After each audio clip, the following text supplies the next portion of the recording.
little short for a stormtrooper.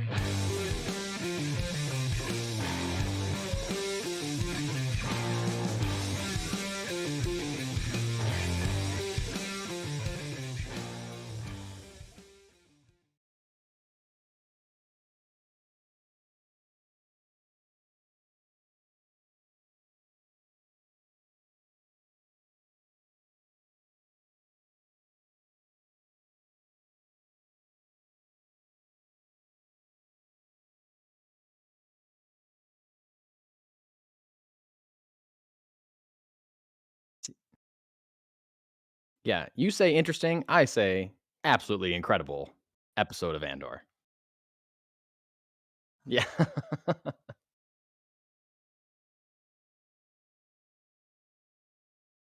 Yeah, I absolutely agree. It was wildly good. This was the big heist episode. We've been building to this since episode 4, 4 and 5, built to this big tense action episode. They're finally enacting the plan to steal the payroll. Man, like I was watching with my wife who absolutely loves this show, is so happy. It's like she turned to me and said, "I am so happy that I'm watching this one with you." Like, 'cause she sat through like Boba Fett, that was fine or whatever. She liked Obi-Wan, but wasn't on the edge of her seat like I was, and she is all about Andor. Right. And we had to pause it several times because my wife's not great with suspense or tension. It gets to her, and there was a lot of that in this episode. Being married to you, Really, that seems like it's probably not a great, great combo there for watching well, we things. just don't watch a lot of horror movies together. Right. Or she doesn't, every Halloween, like this season, I get her to watch like one or two in October. We're a little over halfway through The Shining, and I got her to agree to watch Scream with me towards the end of the month. So Oh, that's nice. on the docket. But anyway, so she's in for Andor, and man, this was a super tense, super exciting episode, and gorgeous episode of this show. Start off with them. Are they still walking? I don't remember if they're still walking, but they get to their like rendezvous point. They signal that they're there. They're beginning the infiltration. The meteorites are starting to come over one by one. I don't know. It's just like it. Even like the people that I've seen criticize the show are criticizing the pace of it, that it's too slow. Right. Which And even I don't get. Like, I don't get either, because I get that it is a slower paced show, but it doesn't mean that it is bad by any means. It no, means that it is very good. Yeah, it seems like it's slower paced with a purpose. And For sure. I've heard a lot of people, I mean, it's Tony Gilroy. So of course I've heard a lot of people compare it to, a lot of his past work, but I've also heard a lot of The Wire. And Right. that goes down as one of my, favorite shows that I've watched. At least I've mentioned it a couple times on the pod, but Yeah. like it's one of those where there doesn't have to be action every, minute. Like there's plenty of development. There's plenty of things that happen that just further the plot, and it just feels right. Yeah. I don't think there's been any action in the last two episodes. Episodes 4 and 5, I think, were just talking and summing up the plot and putting pieces in place and getting them to where they need to go. Right. But hot damn, did this episode make up for that in the amount of action, but not in the beginning. In the beginning, it was still like, it definitely took its time to get to the point where like things were happening, and like that intensity, the anticipation of what was going to happen just kept building and building and building, where, like they're finally, like we've seen them practicing this walk and impersonating Imperial soldiers. We've seen them do that for 2 episodes so far. And now to finally see them do it, like it really brought a new intensity. Like, oh my God, are they going to get caught? Oh my God, it's finally happening. They're really doing it. They're really doing it. They're walking right past the guards. Are they going to get caught? Are they going to get caught? It was just so intense. Yeah. It was so good. It was so good. Absolutely. I think it worked out in the grand scheme of things as to, leaving us a suspenseful, not even, I was going to say ending, but it's not just the ending. Like it was throughout the episode.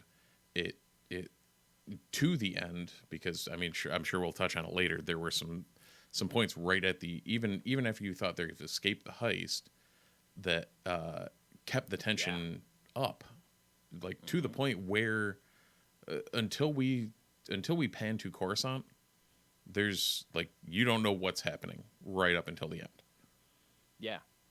Yeah, and there were a couple cutaways. We cut to a scene or two with Mon Mothma and her family, I believe, or one of her at the Senate. We saw the Senate for the first time in the show. Right. Yep. Not surprisingly, it looked exactly like how it does in the movies. Of course it would.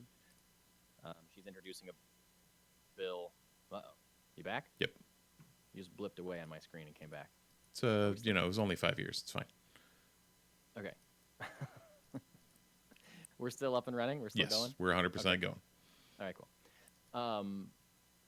She's introducing a bill. No one seems to care. She's getting kind of like brushed off by her family at home, not wanting to spend time with her daughter. She has a daughter. Right. It's just like everything, we've seen this character really since 1985 or whenever Return of the Jedi came out. I mean, I didn't see her in 1985, but I've seen her my entire Star Wars loving life, knowing who the character is. And we know just zero about her other than she's sad that many Bothans died. Or, later we saw her bring Jyn Erso into the fold, into the rebellion. But, like, we know nothing about her. So every reveal is like, oh, my God, she has a husband. Oh, my God, she's a senator. Oh, my God, she has a daughter. It's all like, I don't know. It's interesting. They're really kind of fleshing her out. I like it a lot. So They cut away to her. They cut away to the antagonist, space cop, whose name I don't remember, who's living with his mom Starts now. with a K. Can't remember it. Yeah. But he clearly still has it out for Cassian. What's that? Is it Cyril? Cyril. I think that's correct, yeah. Not I know a we K. talked before, but FYI, you still sound to me a little bit lower in volume. I don't know if the listeners at home will experience it the same, but you still sound a little bit lower than normal. I don't know if there's something you can do about that. That's weird because I think they'll see me as higher than normal. Oh, well, then maybe that's the case. Maybe they're hearing me say that and they're saying, "No, don't turn it up anymore. Don't do this. He's deafening us." Yeah. But so yeah, we got those cutaways, but they were brief, and then everything just jumped us right back into the tension, the setup, and the heist of the payroll. I really loved the journey of the two women whose names I'm really bad. I don't remember anyone's name on this show. I barely remember Luthen's name. I know Cassian Andor, and I know Mon Mothma. I don't know anyone else's name. Similar to Lord of the Rings and House of the Dragon that I'm still watching. Maybe by season 2, I'll know those people's names. But the two women, I don't know if you remember their names, the blonde leader and her girlfriend. No. Yeah, I feel like an idiot. They say her names all the time. I really liked their underwater kind of journey to get up to plant the device that's going to knock out the comms. That was really great.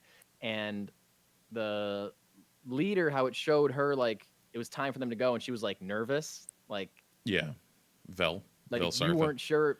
Like, yeah, like, you weren't sure if she was going to go through with it. And they really took their time on that scene to, like, let her think about it and let us, like, again, like, just really ratcheting that tension up and up and up. Like, oh, man, is this going to happen? Is she backing out? What is, finally going for it? But that was, like, a moment that I feel like either wouldn't be in other shows or would be way shorter in other shows. They, like, really let it linger and really let it sit with how uncomfortable she was and how uncomfortable she was making us by suddenly, she's been like the hard-headed, strong leader of this entire operation the entire time, and now we're here and it's happening, and is she going to back out? What is she freezing? What's happening?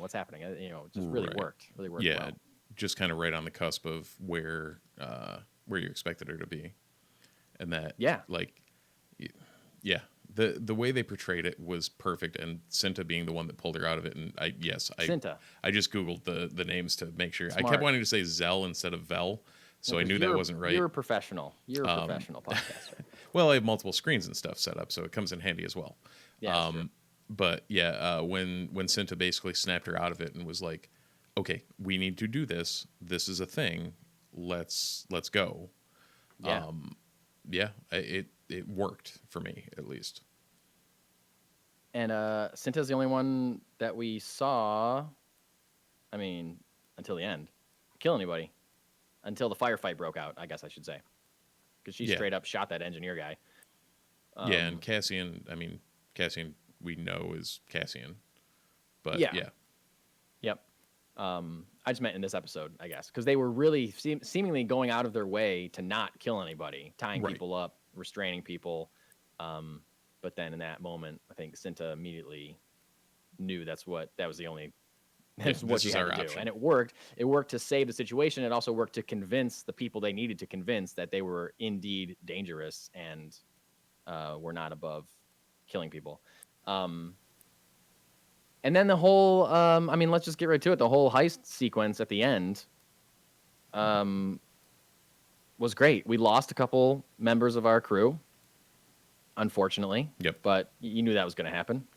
But I feel like we lost more than I expected. Like, they got on the ship with only 4 of them, and then one of those guys didn't make it. There's only 3 left. Mm-hmm. And the others dropped in cold blood. Yeah. Yes. Now, it's funny, because going into the episode, I was like, there's probably going to be, like, in my brain, I'm like, there's going to be 2 people that make it out of this. Like, it seemed the right number. Of like 2, maybe 3 at most. And then when 4 left the planet, I'm like, and they're going to the doctor? Like, all right, maybe he doesn't make it, but it seems like they want to keep the young kid around, like the one who's, writing the manifesto, etc. Right. And when was it Kimmich was his name? I think Kimmich, so, yeah. something like that. When he ended up dying, you're like, oh, okay, well, they're down to 3, except Skeen is trying to convince Andor to completely bail on the thing and drop everything and just take the money and run. Oh, okay, he's dead now. Okay, we're down to 2. So yeah, it's See, I didn't really think of it like that, but I mean, I'm still in the mold. I'm still in the mindset of this is a Disney Plus Star Wars show. Yep. So everything's going to be okay. What I'm not thinking of is this is a prequel to Rogue One from one of the guys who wrote Rogue One. Right. And spoiler on Rogue One. Spoiler on Rogue One. No one makes it out of that movie. So there's no reason why I shouldn't be watching the show thinking any of these people could, besides Cassian and Mon Mothma, any of these people could die at any point. And probably will. I mean, I guess at this point, we know there's going to be a season 2.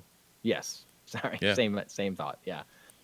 So some of them may make it to season 2, but I'm guessing, especially based on this last episode, a good number of them will not. Right. I mean, maybe Luthien, maybe. Right. Yeah, that's kind of about what we're looking for. He's not in Rogue One, and he's not in The New Hope. No, he's not. So maybe he goes into exile. Maybe he doesn't make it. I don't know. Who knows? We'll find out, I guess. The Eye of Aldani. Holy wow. That looked amazing. Yeah, that was just visually, like, utterly insane. It was visually spectacular. And again, I mean, it's this, we're looking at a show that is mostly shot on location, and they're not using the volume the way that the Mandalorian is or Boba Fett did. Yep. Like, they're shooting a lot of practical sets. The dam, by the way, is a practical location in Scotland. It's an actual dam in Scotland. That's not CGI'd into like a hillside or something. The dam itself. Oh wow! Really? Is an actual location. I saw pictures of it online this week. So that's cool. But then when they are using, I feel like because they're using practical sets, they probably have the same budget for CGI than the other that the other shows do, but they just get to use more of it on certain sequences when they need it because they're not using it on every shot in the entire show like a lot of other Disney Plus shows are doing. So you can tell they spent spent a good amount of money on that Eye of Aldani scene because that looked so great and so beautiful. And then the sequence of them flying through it was just so incredible and exciting, and it's leading me into something that I definitely wanted to talk to you about and I wanted to say on this review. And for example, the TIE fighters in this episode. We've seen exactly 2 TIE fighters so far in this show, and it could have been the same one that we saw twice. We saw one buzz them in while they were walking to camp originally in episode 4, came out of nowhere over the hillside. And we saw one in episode 5 when they were like practicing, cover the guns, and it like buzzed them in their little valley area. I feel like in any other, or not, maybe not any other, because, you know, it's not like we see TIE fighters constantly in Mandalorian. We do see them. But I feel like in other Star Wars media, movies, shows, it's just like, look at all these TIE fighters. Look at all these stormtroopers. Right. Look at all this Star Wars stuff that you recognize. But seeing one at a time, you know, come up over a cliffside at a breakneck pace is terrifying. And you're like, oh, these are scary. Like, we don't want to see, these are scary. And then seeing like in this episode, the sequence of the pilots getting into them and turning them on was like super exciting to me. Because I was just like, oh shit, here come all the TIEs. Like, it was so cool because they've reserved the amount of them we've seen. Like, I don't think we saw them in the first 3 episodes at all. Nope. And we only saw them just like buzzing them in their little valley there, or on the way there. So because we haven't seen them, when we did see like people, right? Yeah, you know, the pilots suiting up and getting in and turning stuff on and turning the screens on and flying away, like, oh shit, here come the TIE fighters. That was like such a big deal. And I was talking to a friend of mine about this, and how a better example than the TIE fighters is stormtroopers. Stormtroopers are every piece of Star Wars show or whatever movies lousy with stormtroopers. All over the place.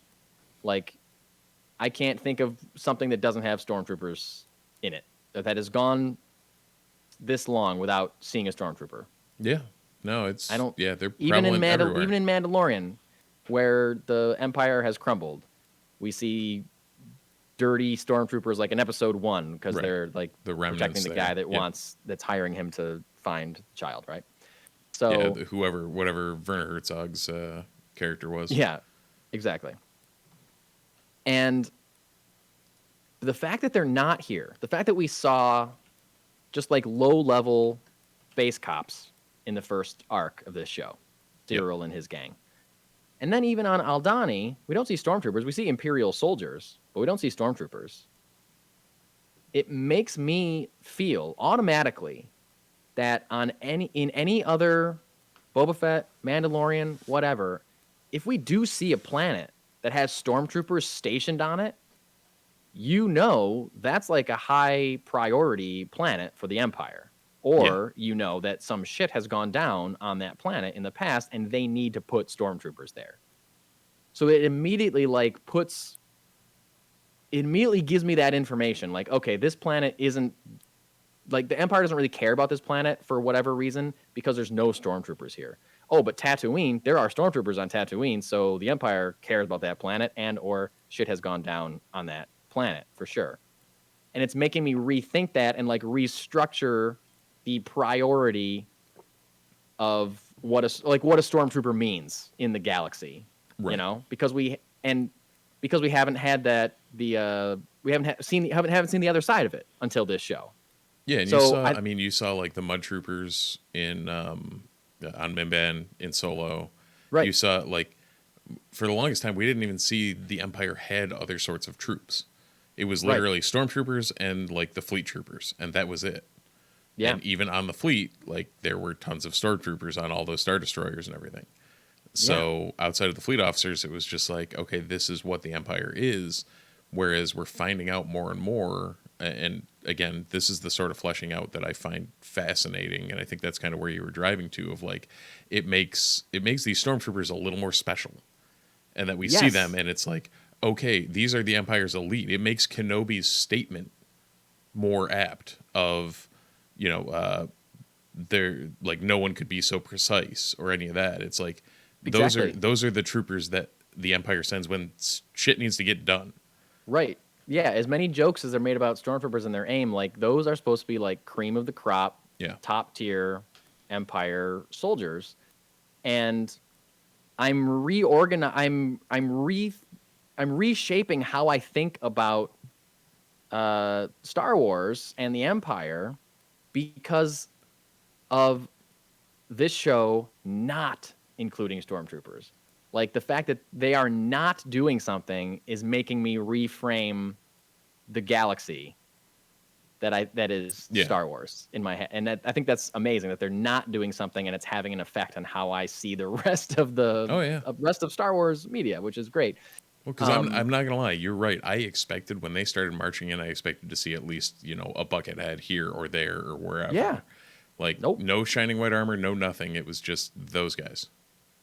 But also, if we do end up seeing stormtroopers at the end of this show or in a finale or whatever, not saying that we will, but if we do, it's gonna like feel intense and scary and special. It'll hit a lot more.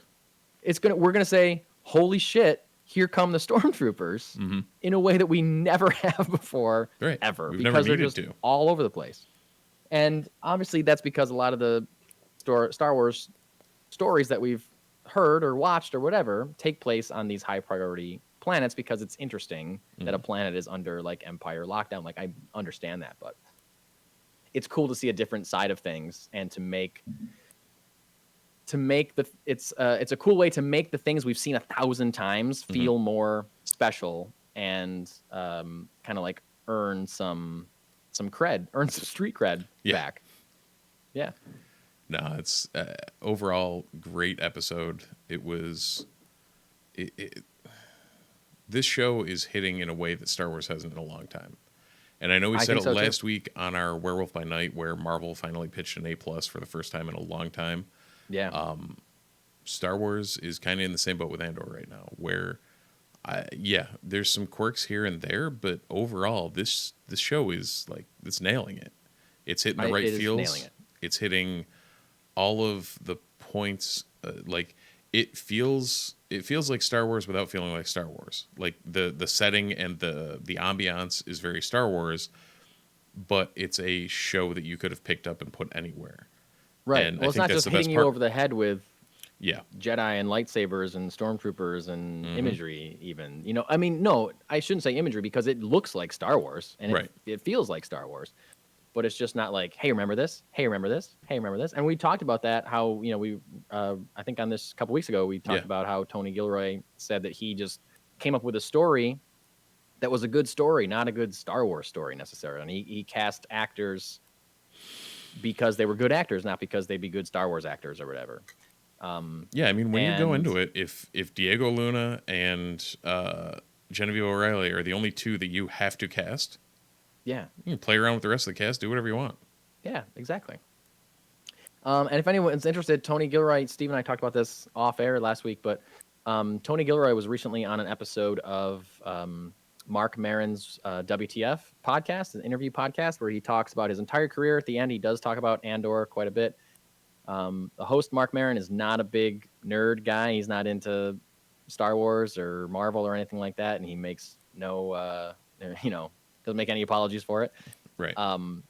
And so the end was kind of Tony Gilroy kind of convincing the host, Mark Maron, to say, in saying like, no, I'm not, we're not using there's no Jedi, there's no lightsabers. This is a story that could exist anywhere else. It just happens to exist in Star Wars. Lucasfilm has given me this 5-year period that on existing canvas where I can kind of like, use what I need to use and ignore what I need to ignore, and I can pretty much do whatever I want. And he's I guess they're starting season 2 next month. From what that I believe what he said. In Oh, the wow. interview. They start shooting season 2 in November, Nice. and did confirm that season 1 covers about a year, and season 2 is going to cover the next 5 years, and which is what we had heard in the interview with Kathleen Kennedy from a month or so ago, a couple months ago. And he basically said that he probably could have done a season per year, but he just thought that would be, it probably wouldn't end up being his best work after a while. And, it's supposed to be a prequel, and Diego Luna's not getting any younger. No one is. So they decided to condense it like that. But anyway, all said and done, this show's great. I can't wait for the start of the next arc, see where he ends up, see where the show takes him. I wonder, there's no reason for him to necessarily, maybe he will through Luthien meet Mon Mothma, but I think if he does, it's going to be like the culmination of the third arc. Yeah, like this one I seems agree. him like, all right, he's doing this thing, and he's going to veer farther away. Luthen's going to bring him back, and Yes, then that's the what I last feel arc's going to tie him in fully. Yeah, I feel like too. If he made, it'll be it'll be the end of the season when he fully commits to the rebellion. Yeah. I think. Yeah. Awesome. Love this show. Can't wait for more. If you are watching us on Twitch, stick around. We're going to do our weekly nerdy news recap. And if you're not, if you're just listening, check your feed for our weekly nerdy news recap. Absolutely. You got anything else? No, the usual like, subscribe, leave us a review. Always helps us out. And the Multiverse Report, wherever you want to find us. Yeah, we're there. So check us out. And that's it. That's Andor, episode 6. And until next time, we'll see you in the multiverse.